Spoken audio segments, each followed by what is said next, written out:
Hello guys, good morning. Welcome to my mini vlog. So guys, papunta kami ngayon ng Tanay Rizal sa Daraitan Agos River guys. So, sa pagkakataon ngayon guys, makakasama ko ng aking partner na si Maita. So yan guys, dahil nung pumunta kami, hindi namin siya nakasama. Ang anak niya lang na si Jake ang nakasama ko. So ngayon dahil sa wala siyang trabaho guys, so pupunta kami ngayon sa Agos River kung saan sa pinuntahan namin noong nakaraan. Okay guys, on the way na kami. So yan guys, nadaanan na namin yung Daranak, pero tuloy-tuloy lang kayo guys ng highway. Okay guys, dahil sa maaga kaming umalis ng aking partner, 7:30 pa lang ng umaga ay umalis na kami ng bahay guys. So yan guys, medyo malamig ang panahon ngayon guys dahil nga sa maaga pa. So yan guys, tuloy-tuloy lang aming biyahe.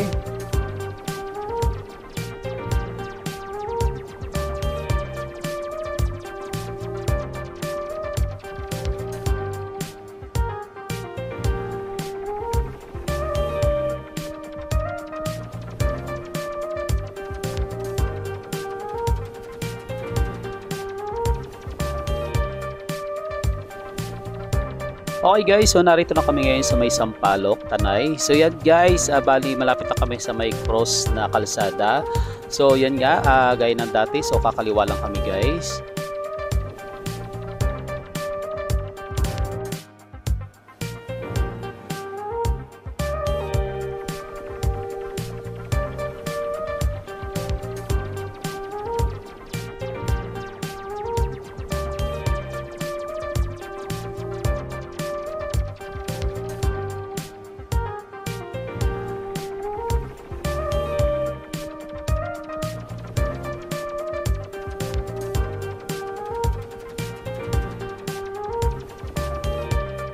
Okay guys, dire-diretso lang. So yan guys, Regina Rica. So madadaanan nyo po yan guys. And then 2 kilometers guys, papunta naman doon sa Daraitan. So may makikita kayo dyan, Pascal ng Daraitan guys.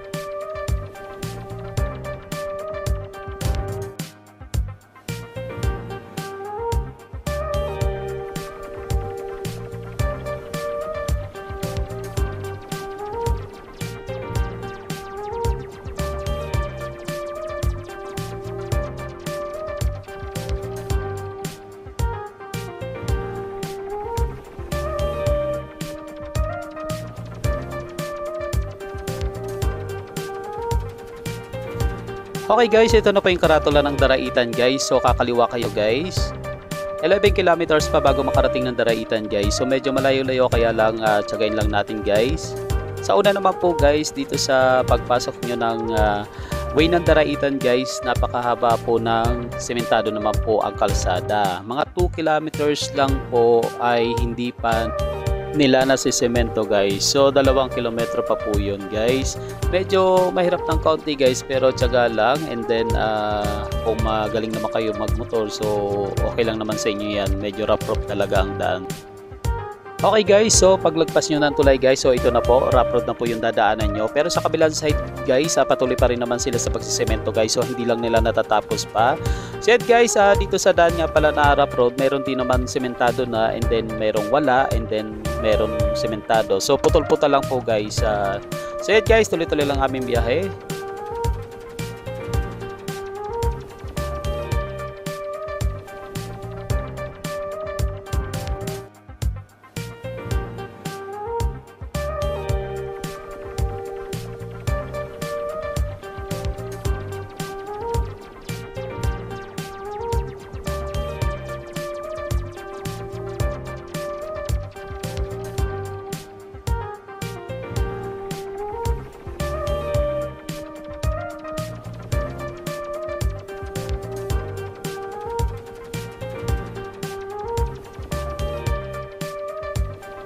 Okay guys, so narito na kami ngayon sa bungad ng Daraitan. So dito po guys, ang tawag po dito ay Agos River.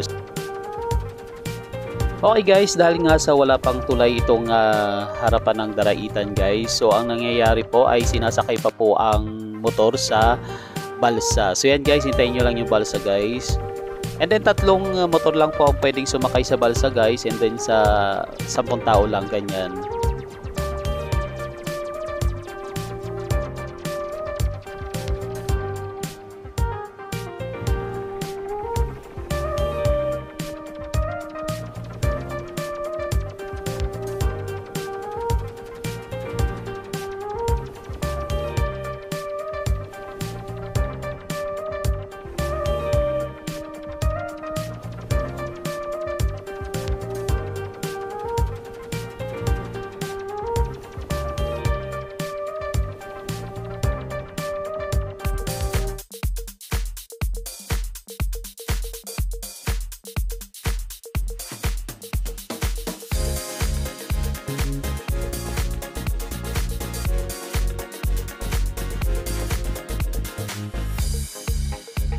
So yan guys, pasakay na kami ng aking partner dito sa balsa guys. So kinukuha na niya lang ako ng video.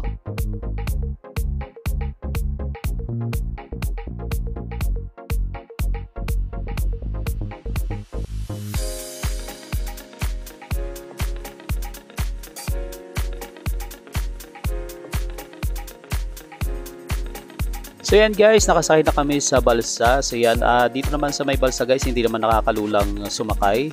So ang sarap nga sumakay dito guys eh. So yan guys, patawid na kami papuntang kabilang side.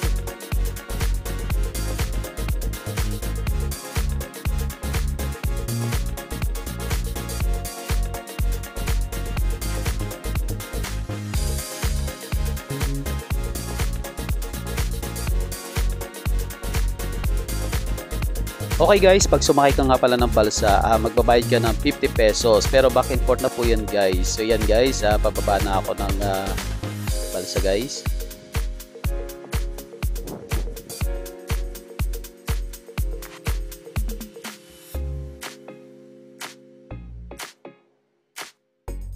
Okay guys, sa pagkakataong ito ay hindi pa rin kami makakapunta sa Tinipak River sa Daraitan guys. So hindi pa po kami makakapunta ngayon dahil alas 3 po ng hapon ay may meeting po yung aking partner. So kaya maaga kami pumunta dito guys dahil gusto niya rin makita itong lugar na napuntahan namin ng kanyang anak. So yan guys, papunta na kami doon sa dati namin pinuntahan guys. Okay guys, so narito na kami ngayon sa Camp Agos River. So yan guys, dahil nga sa libre lang ang paligo dito guys, so wala pong bayad dito. Bali, may mga cottage po dito guys. Hindi na po kami nag-hire ng cottage. Nagdala na lang po kami ng upuan at saka payong para hindi kami mainitan at may pwesto kami guys. So hindi naman nila pinagbabawal guys kung saan kayo po pwesto kung wala kayong cottage na kukunin guys. So yan, makikita nyo naman guys, napakalinom ng tubig.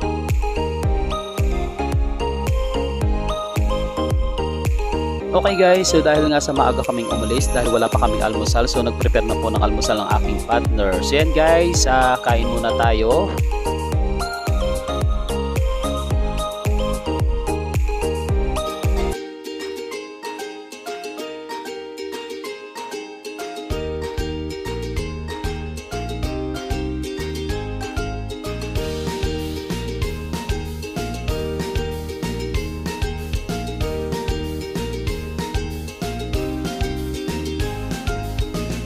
Okay guys, katatapos lang namin kumain guys. So yan guys, yung partner ko namangha naman sa lugar.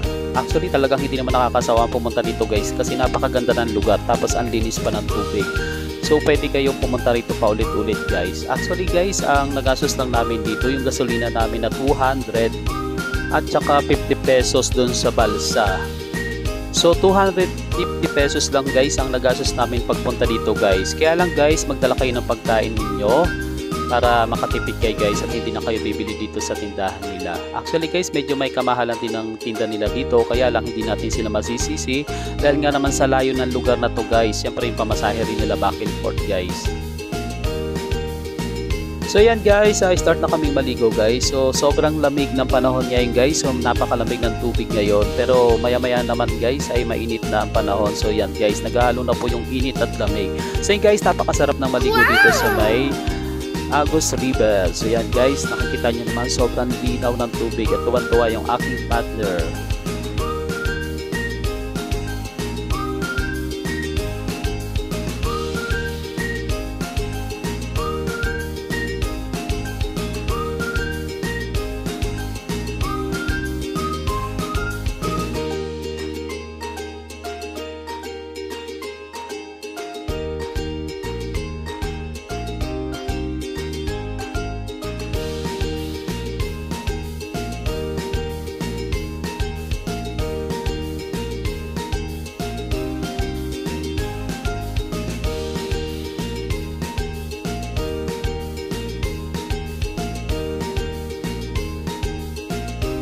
So yan guys, ito nga pala yung kanilang mga cottage guys at meron din silang overnight dito guys. So yan, kung makikita nyo guys, napakarami nilang cottage dito guys. Kayo na lang mamili kung saan nyo gustong pumunta.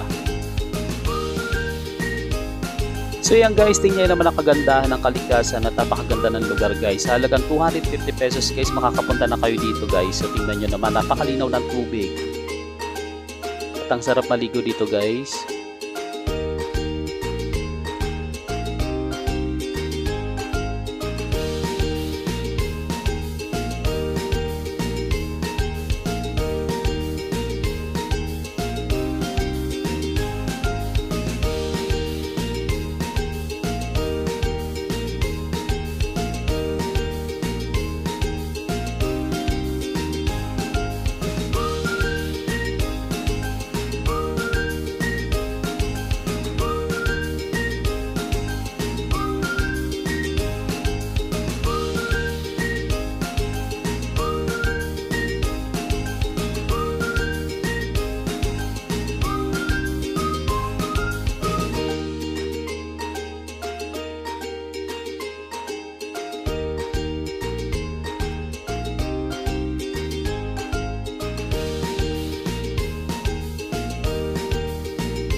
Okay guys, dahil nga sa 1:30 na ng hapon at alas 3 ay meeting na ng aking partner, kaya yan guys, umalis na kami guys.